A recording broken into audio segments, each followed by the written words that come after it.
Ok. Muito bem, irmãos. Hoje nós vamos, não é uma continuação, mas digamos assim, a gente vai pegar um gancho do que nós ministramos aqui na semana passada. Na semana passada, nós falamos do quê? O perigo de ser uma pessoa infrutífera, da pessoa não ser frutífera, não ser produtiva no reino de Deus, os perigos que essa pessoa corre. Agora hoje, não é uma continuação, mas digamos assim, nós vamos pegar um gancho para falar, talvez de uma forma diferente nesse aspecto. Vamos falar daqueles que são realmente frutíferos no reino de Deus. Como é que Deus enxerga e como é que Deus trata alguém que é frutífero no reino de Deus. Nós falamos na semana passada que nós temos que olhar para a frutificação aos olhos da Bíblia, né? Então vamos continuar olhando aos olhos da Bíblia. Só que nós vamos ver como é que Deus trata uma pessoa quando ela está disposta a ser frutífera, a produzir no reino de Deus. Qual é o tratamento que Deus dá? Então eu quero que você abra a palavra de Deus lá no Evangelho de João, capítulo de número 15. João, capítulo de número 15. Não vamos falar nesta noite de quem não é frutífero. Vamos falar, até porque eu quero acreditar que todos que estão participando do trilho do crescimento são frutíferos, ou pelo menos têm no coração o desejo de ser produtivo na obra de Deus, né? Eu creio. Está no teu coração isso, irmãos? Amém? Então, é isso aí. Então eu creio que hoje eu ministro uma palavra que é direcionada realmente para vocês, até para a gente entender como é que Deus trabalha, ok? João 15 diz assim: eu sou a videira verdadeira e meu pai é o agricultor. Todo ramo que estando em mim não der fruto, ele o corta, e todo que dá fruto, limpa, para que produza mais fruto ainda. Vós já estáis limpos pela palavra que vos tenho falado. Permanecei em mim, e eu permanecerei em vós. Como não pode o ramo produzir fruto de si mesmo, se não permanecer na videira, assim nem vós o podeis dar, se não permanecerdes em mim. Eu sou a videira, vós os ramos. Quem permanece em mim e eu nele, esse dá muito fruto, porque sem mim nada podeis fazer. Se alguém não permanecer em mim, será lançado fora, a semelhança do ramo, e secará, e o apanho, lança no fogo e o queimo. Se permanecerdes em mim, e as minhas palavras permanecerem em vós, pedireis o que quiserdes, e vos será feito. Amém? Muito bem. O Senhor Jesus, quem disse essas palavras aqui foi o próprio Senhor Jesus. E para falar a respeito de frutificação, de alguém que produz, que é frutífero no reino de Deus, Jesus ele usa esta analogia. Ele fala a respeito da videira, da parreira, do pé de uva, a planta que produz uva. Para que os discípulos possam entender o que ele está falando e a importância do que ele está falando sobre uma pessoa ser frutífera no reino de Deus. Então ele diz assim, o ramo que permanece em mim, o que o Pai faz? O ramo que permanece em mim e o ramo que dá fruto, o ramo que tem intenção de dar fruto, ele disse assim, o Pai limpa este ramo. Veja que Jesus ele disse assim, eu sou a videira, o próprio Senhor Jesus é a videira, e ele disse, o meu Pai é o agricultor. Então ele disse assim, é o agricultor, é o Pai, que ele faz o quê? Ele poda o ramo que é frutífero. O ramo que não é frutífero, ele corta e joga fora. Porque não há importância no reino de Deus alguém que não seja frutífero. É o que nós falamos na semana passada. O risco de não ser frutífero no reino de Deus. Mas e o ramo que dá fruto? Ele diz que o ramo que dá fruto, ele limpa, ele poda, para que produza mais fruto ainda. Agora, quando Jesus ele usou essa analogia, Que tipo de videira ele estava falando? Vamos falar da videira natural, tá? Da fruta, uva mesmo. Que tipo de videira? Naquela época já existia a prática do enxerto da uva. O enxerto da uva, só para você entender, ele nasceu por quê? Porque os pés de uva, alguns, eles tinham uma capacidade de produção e de qualidade muito grande. Eram qualidades de uva, e até hoje é assim, não mudou. São qualidades de uva que elas têm uma capacidade de produção imensa. E elas têm uma capacidade de qualidade de uva muito grande. Só que elas são produtivas, só que elas são muito vulneráveis às pragas. E aí existe uma praga, uma doença que ataca a videira, os pés de uva, que ele faz com que o pé de uva ele fique muito fraco. E aí qualquer coisinha que acontece, rompe, quebra.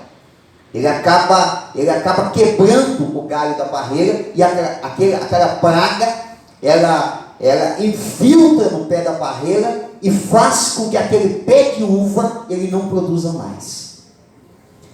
O pé de videira, ele não é uma planta que você planta todos os anos para colher no mesmo ano. Ele é uma planta que é plantada, ela é cultivada, ela é cuidada e ela tem uma capacidade de produzir durante muitos anos. Só que por conta dessa praga, as parreiras, os pés de uva, eles ficavam vulneráveis, e aí quando o agricultor percebia, já estava ali, já estava podre aquele tronco daquela videira, já não estava mais produzindo como antes, a qualidade já não estava mais boa, e de repente ele quebrava, ele rompia, ele apodrecia, morria o pé de videira, e aí o agricultor tinha que plantar outro pé de videira e esperar mais um longo tempo para poder produzir de novo. Então aí eles descobriram o quê? Eles descobriram uma qualidade de videira que tem uma capacidade de resistir àquelas pragas. Por que ela tinha essa capacidade? Porque no primeiro momento dessa planta, quando ela é plantada no solo, ela tem uma capacidade enorme de primeiro, cuidar muito das raízes. Então a planta, esse tipo de videira, ela investe muito nas raízes e no caule. Só que a sua capacidade de produção de uvas é baixa e de pouca qualidade. Então os agricultores, eles não tinham muito interesse de plantar essa uva, porque mesmo ela sendo muito resistente àquelas pragas, várias pragas que tinha, e até hoje é assim, várias pragas que existiam, mesmo ela sendo muito resistente, os agricultores tinham uma certa resistência de plantar, porque diziam assim, tudo bem, ela é plantada aqui no solo, ela cria muita raiz, ela resiste às pragas, mas aí ela não produz tanto. Não produz por quê? Porque esse tipo de videira, a especialidade dela não é gerar uva. A especialidade dela é resistir às pragas que tem na terra. Essa aqui é a capacidade dela. E essa videira, ela tinha muita capacidade de produção de ramos. Muitos ramos, muitos ramos mesmo. Uma capacidade muito grande. Mas ela produzia muitos ramos e não produzia muitas uvas. Então os agricultores achavam que era uma perda de tempo plantar essa videira. Era melhor plantar outra, porque a outra ela era muito rápida em crescer e muito rápida em produzir, produzia bastante e com qualidade. Só que daí quando dava praga, o que acontecia? Ela morria e aí o agricultor perdia. Aí um belo dia, alguém teve uma sacada. Alguém disse assim, e se eu pegar esse ramo dessa videira, que produz bastante, que é de boa qualidade, que tem facilidade em crescer os ramos, se eu pegar ele e eu enxertar nessa videira que tem capacidade de resistir às pragas da terra. Será que não vai dar certo? Aí ele pegou e fez o quê? Ele foi lá e ele cortou todos os ramos da videira, daquela videira forte que estava plantada ali, que resistia às enfermidades, resistia às pragas. Ele pegou e cortou. Pegou todos aqueles ramos e tirou. E aí ele pegou e fez um corte lateral no tronco principal daquela videira. Fez um corte lateral. Não foi um corte profundo, mas também não foi um corte assim, só na casca, só superficial. Não, ele foi um corte que foi um pouco mais além do superficial, um pouco mais além da casca. Ele fez um corte do lado do caule, até introduzir um pouco para dentro do caule. E ele foi lá, pegou um ramo daquela videira que produzia bastante, mas não tinha resistência às pragas. Ele pegou, ele cortou um pedaço só daquele ramo. E ele fez uma espécie de uma cunha. E ele cravou do lado, onde ele havia cortado na videira, ele cravou. Aí ele pegou um cordão, alguma coisa assim, uma casca, um cipó, não sei, e ele amarrou bem apertado e deixou para ver o resultado. Em pouco tempo, o ramo começou a brotar. Começou a crescer. E aí ele foi lá e começou a montar a parreira. Falou, vou montar a parreira, vamos ver. Aí ele montou a parreira, estendeu os ramos na parreira, amarrou nos arames direitinho, montou a parreira. E aí ele ficou impressionado com a quantidade de uvas que produziu, a qualidade. E aí o que chamou a atenção dele é que a qualidade da uva não era a do tronco mestre, era o do ramo. A qualidade da uva era do ramo, não era do tronco mestre. Mas ele percebeu que o que aconteceu? Com o passar dos dias, ele tirou aquele cordão que ele tinha enfaixado, e ele viu que ali tinha meio que cicatrizado ao redor. Agora ninguém notava que era um ramo enxertado, parecia que era natural, ali tinha nascido mesmo um galho daquele tronco ali. E aí o tempo foi passando, ele foi colhendo uvas, e ele foi notando que aquele ramo, que até então ele era muito sensível às pragas, agora ele é resistente. Por quê? Porque os nutrientes principais para resistir às pragas vinham do tronco mestre. Como é que se chamou isso? Chamou uma videira, um ramo enxertado numa videira verdadeira. Essa é a analogia que Jesus falou. E eu posso falar para vocês aqui com muita autoridade nesse assunto, porque quando criança, quando adolescente, eu acho que foi até Deus que preparou.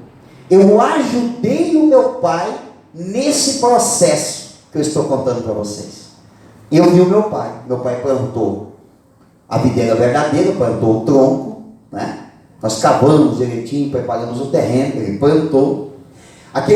Quando ele plantou e começou a brotar, eu fiquei feliz, falei, pai, ó, já está brotando, já vai começar a dar uva. Ele disse assim, não, esse aqui não vai dar uva. Esse aqui é a preparação para nós fazer o enxerto. E do outro lado do terreno, ele plantou alguns ramos. E aí deu uma galhada, um monte. Só que ele não estava produzindo nada. Aí um dia ele foi lá, cortou, preparou exatamente do jeito que eu falei para vocês. E eu acompanhei ele a fazer o tal do enxerto da uva. Muito bem. Montamos o nosso parreiral. Botamos os paranques, os arames. Isso demorou, isso não foi uma coisa assim rápida. Eu não lembro assim de questão de tempo, mas tipo assim, eu acredito que demorou uns 3 anos para preparar a parreira para começar a produzir. Quando nós conseguimos que aqueles ramos brotaram todos e subiram na parreira e ficou verde a parreira, eu fiquei feliz da vida, que aquilo virou um tapete verde no ar, né? Na parreira, aquela coisa mais bonita. Eu falei, agora vai ser uma produção, vou comer uva, com a vontade de ver uva nascendo. Então, um belo dia, meu pai disse assim, agora nós vamos podar a videira. Vamos podar a videira? Vamos podar a videira. O pai pegou aquelas tesouras de poda, e eu junto com ele. E ele foi podando. Às vezes cortava um galho, que aquele galho já estava longe na parreira.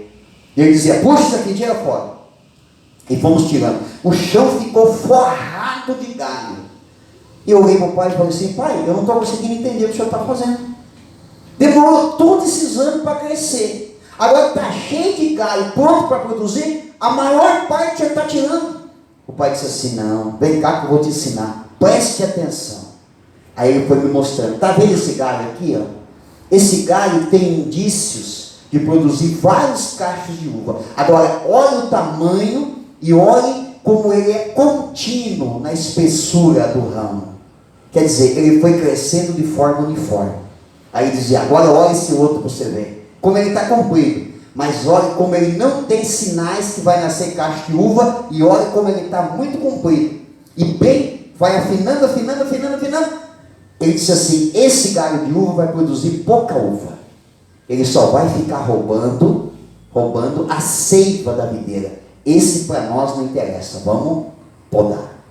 Tirava aquele galho. Irmãos, num pedacinho que dava mais ou menos três pedaços igual esse aqui mais ou menos, né? Que tem 180 metros quadrados, uns 500 metros quadrados mais ou menos. Meu pai, no primeiro ano de produção, nós comemos 2.000 quilos de uva. Essa foi a analogia que Jesus fez. Então vamos voltar para o texto de Jesus. O que ele disse assim? Ó? Jesus disse assim: ó, todo ramo enxertado em mim, enquanto permanecer em mim, vai produzir. Qual que é aqueles ramos que foram cortados da videira verdadeira e jogados fora? É uma simbologia da nação de Israel. E nós, gentios, fomos enxertados. Aonde que nós somos enxertados? Lá em João, capítulo 19, versículo 34, acompanha a leitura num versículo só para você ver. Para você entender a analogia do que Jesus estava falando. João 19, 34 diz assim, ó: mas um dos soldados lhe abriu o lado com uma lança, e logo saiu sangue e água. Jesus estava na cruz, o soldado foi lá com a lança e fez assim, ó, furou o lado de Jesus. O que foi esse corte no lado de Jesus? Foi um corte, não foi profundo e não foi superficial. Foi o suficiente para nós sermos enxertados na videira verdadeira. Nós somos enxertados. Quando você se converteu, você foi preparado para ser enxertado na videira verdadeira. Aí você foi enxertado. É um processo, irmãos, não é uma coisa rápida que acontece da noite para o dia. Foi acontecendo. Mas você não mudou muita coisa na tua vida? Mudou, você começou a crescer espiritualmente, começou a enxergar diferente. Por quê? Porque você cresceu espiritualmente e você começou a andar em um outro patamar espiritual. Você está lá em cima da barreira. Quem dá sustentabilidade para você é a videira verdadeira. Você está sendo vitorioso, você está tendo sucesso, você está avançando no teu ministério, não é pela tua própria capacidade, porque se dependesse de nós, as pragas do mundo já teriam nos corroído, já teríamos derrubado, mas nós estamos enxertados na videira verdadeira. Ela nos dá sustentabilidade, ela nos dá segurança, ela nos protege para que nenhuma praga nos derrube. Agora você está no outro nível. Você está enxergando as coisas de um patamar espiritual diferente. Você está crescendo. Mas em algum momento, a gente corre um risco de crescer, algumas áreas da nossa vida, crescer demais e não produzir para Deus. Então o que Deus faz? Deus poda. Porque Ele quer que você seja produtivo. Aonde que Ele poda, irmãos? Aonde que Ele poda na nossa vida? Ele poda em tudo aquilo que não é produtivo no reino de Deus. Ele nos poda. Se alguma coisa na minha vida está sendo gerada, se eu estou crescendo em uma área da minha vida, isso está atrapalhando a minha produtividade, a minha frutificação, Jesus vai podar. Como é que Ele poda, irmãos? Como é que Ele poda? Jesus disse assim: vocês já foram limpos. Esse limpos é a poda. Vocês já foram limpos pela minha palavra. É assim que Jesus Ele poda. Ele nos poda para que a gente seja mais produtivo. Poda com o quê? Com a palavra. Então, irmãos, de repente você está num culto e o pastor traz uma palavra forte para você. Uma palavra que diz assim: poxa, o pastor pegou pesado.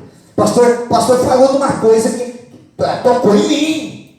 Mas não é o pastor, irmãos. É Deus, é o agricultor, com a palavra te limpando, te podando. Por quê? Porque tem áreas da nossa vida, que estão atrapalhando a nossa produtividade, estão atrapalhando a nossa frutificação. Então, Deus, Ele não vai lá, irmãos, Ele não vai lá te podar. Vou dar um exemplo. De repente, a tua vida profissional está atrapalhando o reino de Deus na tua vida. Você está deixando de ser produtivo por causa disso. Deus não vai lá tirar teu emprego, irmão. Não vai. Pode acontecer? Pode acontecer. Que a pessoa, quando ela sai da presença de Deus, quem faz esse papel de roubar as coisas é o diabo, né? Aí a pessoa, ela deixa as coisas de Deus de lado, se envolve mais com o profissionalismo, com o dinheiro, né? Esquece as coisas de Deus, então ela fica vulnerável. É o mesmo que Jesus disse: aqueles que permanecem em mim e eu permaneço neles, esses ficam firmes, esses vão ser produtivos. Agora, se não permanece, o que acontece? O diabo vai lá, é o diabo que saqueia. Então, a forma que Deus usa para nos limpar é a palavra. Eu lembro de um dia em que eu fui ajudar meu pai na barreira, fazer a poda. E aí tinha um galho, irmãos, que cresceu demais. Ele surpreendeu os outros. Ele cresceu. Só que ele não cresceu na parreira, irmãos, ele cresceu para cima. Foi bem interessante. Ele não acompanhou os demais na barreira. Ele cresceu para cima. Parece que ele queria ser o todo-poderoso do barreiral. E ele foi crescendo para cima. Só que daí não tinha sustentabilidade. O que aconteceu? Quando chegou um belo dia, ele tombou. Do lado da barreira. E aí afundou na terra. Porque daí começou a chover, né? E ele foi crescendo, aí não tinha mais onde se agarrar para subir, foi crescendo para a terra e foi se afundando na terra. Só que lá, olha só, lá onde ele caiu, aquele galho, ele não chegou a quebrar totalmente, ele lascou aonde ele caiu, que era exatamente onde ele estava na parreira. E ali onde ele lascou, nasceu um brotinho. E aquele brotinho começou a seguir a barreira. O meu pai foi lá e cortou o galho que tinha lascado. Nós tiramos fora. E o pai amarrou, a gente amarrava com vime. Nunca mais nem vi essa planta. Conhece vime ou não? Alguém conhece? Não. Esse vime é esse negócio que faz essas cestas. Tem a cestinha de vime? É uma planta aquilo lá. A gente cortava, deixava dentro da água, para ela ficar bem flexível, e a barreira era amarrada com vime. Hoje não, hoje é uma tira de plástico. Mas nós amarrávamos com vime. E aí, o pai foi lá, amarrou com vime, puxou aquele galho, e aquele galho deu continuidade e produziu uva. Trazendo para a analogia que Jesus fez das coisas espirituais. Às vezes a gente está tão bem, né, irmãos? A pessoa está tão bem, está tudo favorável. Só está acontecendo coisa boa. E em vez de ela se manter na humildade, né, caminhando na barreira, dizer, não, aqui é o meu lugar, junto com o povo, junto com os irmãos, aqui na videira verdadeira, não vou me arriscar, deixa a palavra me podar, eu quero ser produtivo por de Deus. Não, ela se levanta acima dos outros, parece que quer ser mais, se acha mais importante, se acha mais poderoso, mais eloquente, com mais capacidade, porque eu dou mais resultado, eu estou acima dos outros, e de repente, cai. É aonde que a Bíblia diz que vem a poda. Porque Jesus quer pessoas produtivas no reino de Deus. Jesus não quer pessoas que têm um ramo bonito, folhagem bonita, não. Jesus quer produtividade. É isso que Jesus quer. Por isso que Ele nos poda. Poda com a palavra. Irmãos, em algum momento Ele vai podar. E se Ele podar, é porque Ele quer você produtivo. E aí Jesus diz assim, se vocês permanecerem em mim, e eu permanecer em vós, quer dizer, se você não romper com o enxergo, você continuar recebendo a essência de Jesus, pedireis o que quiserdes, e isso vos será feito. Irmão, deixa a palavra te podar, deixa a palavra te limpar. Quando a palavra vier, irmãos, que nem uma espada sobre a tua vida, se submeta. Diga que bom que a palavra está me corrigindo. Irmãos, não é hipocrisia minha, não é hipocrisia. Não é demagogia da minha parte. Mas quando a palavra me corrige, no começo dói, né? Eu estou fazendo errado. Mas por dentro eu fico feliz. Eu fico feliz porque a palavra está me corrigindo. Irmãos, eu comentei domingo aqui. 90% do que está na Bíblia é literal. É literal. 90% que está aqui é ensinamento literal. Não é de interpretação. Mas temos que interpretar. Que nem agora tem um maluco aí querendo revisão da Bíblia. É sinais do tempo, né, irmão? Não tem dúvida que é. Não tem um outro doido aí falando em unificação das religiões. Sinais dos tempos, irmão. Isso não existe. São dois personagens diferentes, com ideias diferentes, mas tudo é manifestação dos finais dos tempos. Não, irmão, não há necessidade de revisão. A Bíblia, ela é atual, ela é suficiente. E ela, 90% dela é literal para nós. Mas tem que ver, porque estamos vivendo um outro período. Não tem. É isso mesmo, acabou. É o que a Bíblia está dizendo aqui, ponto final. A palavra vem para me limpar, para me produzir mais ainda. Então, quando a palavra te corrigir, não se entristeça, se alegre. Doeu um pouquinho? Deixa Jesus, o Espírito Santo passa o bálsamo. Irmãos, é melhor você ser corrigido agora do que lá na frente. Até usei um exemplo esses dias lá na célula. Eu falei para os irmãos, o que é melhor? A vacina ou a injeção? O que é melhor? A vacina ou a injeção? A vacina é melhor. Porque a vacina, ela é preventiva. A injeção não, ela é curativa. A injeção dói. A injeção tem que esperar o efeito dela para tirar a dor. A vacina não, ela vai impedir que a pessoa passe pela dor ou passe pela enfermidade. Então a vacina é melhor que a injeção. Se você está sendo corrigido por Deus hoje, aceita a correção de Deus. Aceite. Vai descansar, bota a cabeça no travesseiro, reflete com calma. Tem gente que é muito impulsivo nas decisões. Só porque o pastor falou um negócio, porque o líder da célula falou, porque cobrou uma coisa, porque deu uma direção, a pessoa já fica revoltada, já não aceita, não vai meditar, como diz a Bíblia, medita na palavra, medita de noite, medita na palavra, medita, evita, lá na frente de ter que pagar o preço, por causa de uma atitude errada. Às vezes hoje parece tudo legal, né? Tudo legal. Não, porque não tem nada, não sei o que, olha, isso aqui é perigoso, isso aqui pode não dar certo. Não, eu sei o que estou fazendo, eu sei que precisa pagar o preço, depois eu pago. Depois lá na frente é mais difícil. Então deixa a palavra te limpar, deixa ela te moldar, fazer de você um crente frutífero, produtivo na obra de Deus, em nome de Jesus. Quem entendeu, diga amém. Amém. Glória a Deus. Que Deus abençoe a tua vida, que você seja muito frutífero na obra de Deus. Amém? Nós vamos orar então, meia horinha de oração, e assim que terminar, nós chamamos os irmãos para fazer o encerramento da nossa reunião.